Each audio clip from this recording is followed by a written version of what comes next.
I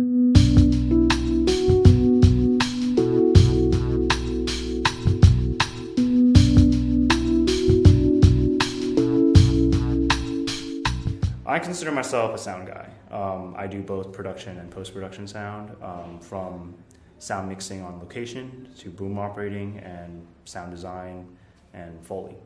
Directors hire a sound guy because the sound guy is the expert at knowing what mics to use in a given situation and how to prepare for it. That's why they hire them. So they can't, I mean, it's much more helpful if a producer and director knows and can watch out for the sound guy, because such as picking locations, if you're picking a really noisy environment and expecting them to fix it in post, or fixing the sound guy to just EQ it all out and making it sound perfect, then that's, you're living in a dream world. Yeah. What creatives and producers and directors need to know before approaching a sound mixer is, where are they going to be shooting at? Are they going to be shooting at a park full of people? Are they going to be shooting next to a highway with cars coming and going and buses passing by?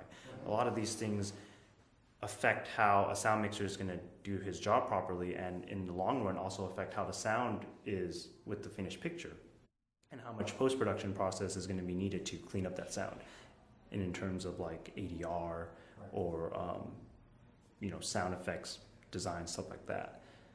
Impossible places are places of construction sites with jackhammers going on, buses passing by, a lot of cars, just a lot of unwanted sound that you don't want to be polluting your dialogue track. Poor acoustics can be circumvented with the use of sound blankets. It's kind of a band-aid over a problem. It's better to pick a better location, but there's certain places where you just need to shoot in that location, and the acoustics is out of your control. There's certain things to alleviate that, such as sound blankets or getting a better microphone. Well, the best way to learn about sound is to intern at either a production company that does their own productions, that has their own kits, or to just go out and network with people. There's a lot of friendly sound guys that you can just talk to and just say, hey, like, I want to learn, and if you're willing to, just go on set and kind of shadow them, watch how they work, and have them teach you.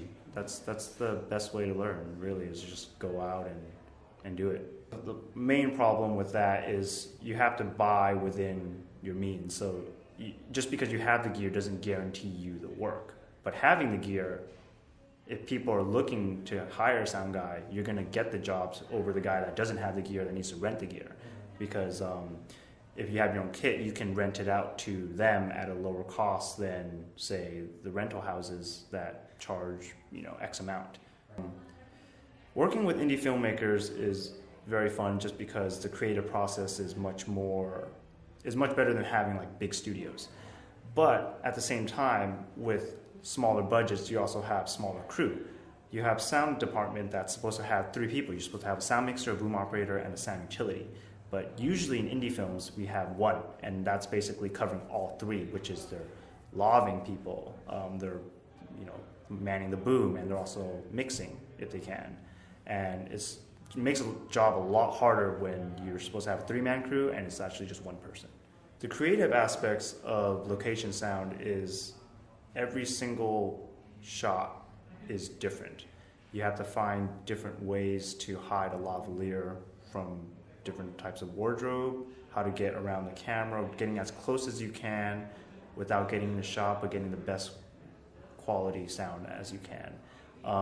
I believe that's the creative part, because you have to sometimes MacGyver things just to work around. So every day or every shot is different, and comes different challenges to overcome. And at the end of the day, it's just really rewarding to find out that, hey, I got the best quality audio that I could given difficult circumstances.